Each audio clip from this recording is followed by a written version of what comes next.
தமிழக மக்களே, நம்ம ஸ்கூல் படிக்கும்போது, நம்ம காலேஜ் படிக்கும்போதெல்லாம் சாதி சான்றிதழ் தருவாங்க. அதுவும் 10த் முடிக்கும்போது தான் தருவாங்கன்னு நெனைக்கிறேன். வருஷத்துக்கு ஒரு வாட்டி அது யூஸ் ஆகும்.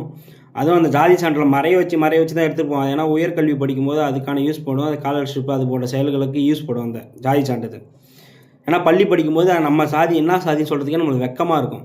காலேஜ், ஸ்கூல் படிக்கும்போதெல்லாம். இப்ப இருக்கிற ஆட்சியாளர் என்ன பண்றாங்கன்னா, மாணவர்கள் போடும் ஐடி கார்டு இருக்குல்ல, அதிலே நீ இந்தந்த ஜாதி, இந்தந்த ஜாதின்னு போட்டு போலாம் அப்படின்னு ஐடி கார்டு 10வதுலேருந்து 12த் வரையுமா போட்டு போலாமா. இப்ப இருக்க ஆட்சியாளர் சொல்றாங்க. அதான் ஒரு அமைச்சர் சொல்கிறார்.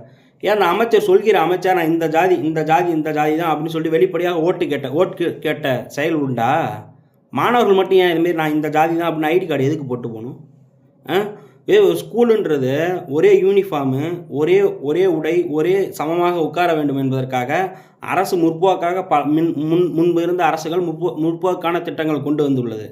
ஒரே உடை, ஒரே தரையில் தான் உட்கார வேண்டும், இல்லை பெஞ்சில் தான் உட்கார வேண்டும், எல்லாரும் சமம் என்று சொல்லிக் கொடுக்கக்கூடிய இடம் பள்ளிக்கூடம். பள்ளிக்கூடம். அப்படியேப்பட்ட பள்ளிக்கூடத்தில் நீ ஐடி கார்டில் இந்த சாதி, அந்த சாதின்னு போட்டு கொடுத்தான், "ஏய் நீ எந்த சாதிடா டேய், நீ இந்த சாதிடா, நான் இந்த சாதிடா." அவனுக்குள்ளே ஒரு பிளவுவாதத்தை நீங்கள் உண்டாக்குறீங்களா? இதெல்லாம் தவறு. மாணவர்கள் கயிறு கட்டி நெத்தியில் பொட்டு வச்சாலே ஜாதி அடையாளங்கள் இடம்பெறுகிறது. சென்ற ஆட்சியில் அதெல்லாம் அறவே அகற்றி விட்டார்கள். நீங்கள் மாணவர்கள் கழுத்தில் ஜாதி அடையாளங்கள் போடுவது தவறு.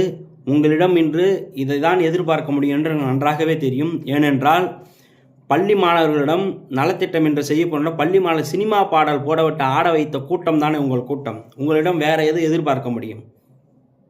தமிழக மக்களே, நம்ம ஸ்கூல் படிக்கும்போது, நம்ம காலேஜ் படிக்கும்போதெல்லாம் சாதி சான்றிதழ் தருவாங்க. அதுவும் 10த் முடிக்கும்போது தான் தருவாங்கன்னு நெனைக்கிறேன். வருஷத்துக்கு ஒரு வாட்டி அது யூஸ் ஆகும். அதுவும் அந்த ஜாதி சான்றிதழ மறைய வச்சு தான் எடுத்துட்டு போவாங்க. ஏன்னா, உயர்கல்வி படிக்கும்போது அதுக்கான யூஸ் படும். அது ஸ்காலர்ஷிப் அது போன்ற செயல்களுக்கு யூஸ் படும் அந்த ஜாதி சான்றிதழ். ஏன்னா, பள்ளி படிக்கும்போது நம்ம சாதி என்ன சாதின்னு சொல்றதுக்கே நம்மளுக்கு வெட்கமா இருக்கும். காலேஜ், ஸ்கூல் படிக்கும்போதெல்லாம். இப்ப இருக்கிற ஆட்சியாளர் என்ன பண்றாங்கன்னா, மாணவர்கள் போடும் ஐடி கார்டு இருக்குல்ல, அதிலே நீ இந்தந்த ஜாதி, இந்தந்த ஜாதின்னு போட்டு போலாம் அப்படின்னு ஐடி கார்டு 10வதுலேருந்து 12த் வரையுமா போட்டு போலாமா. இப்ப இருக்க ஆட்சியாளர் சொல்றாங்க. அதான் ஒரு அமைச்சர் சொல்கிறார். ஏன் அந்த அமைச்சர் சொல்கிற அமைச்சர் நான் இந்த ஜாதி, இந்த ஜாதி, இந்த ஜாதி தான் அப்படின்னு சொல்லி வெளிப்படையாக ஓட்டு கேட்ட செயல் உண்டா? மாணவர்கள் மட்டும் ஏன் இதுமாரி நான் இந்த ஜாதி தான் அப்படின்னு ஐடி கார்டு எதுக்கு போட்டு போகணும்? ஸ்கூலுன்றது ஒரே யூனிஃபார்மு, ஒரே உடை, ஒரே சமமாக உட்கார வேண்டும் என்பதற்காக அரசு முற்போக்காக முன்பு இருந்த அரசுகள் முற்போக்கான திட்டங்கள் கொண்டு வந்துள்ளது. ஒரே உடை, ஒரே தரையில் தான் உட்கார வேண்டும், இல்லை பெஞ்சில் தான் உட்கார வேண்டும், எல்லாரும் சமம் என்று சொல்லிக் கொடுக்கக்கூடிய இடம் பள்ளிக்கூடம். பள்ளிக்கூடம். அப்படியேப்பட்ட பள்ளிக்கூடத்தில் நீ ஐடி கார்டில் இந்த சாதி, அந்த சாதின்னு போட்டு கொடுத்தான், "ஏய்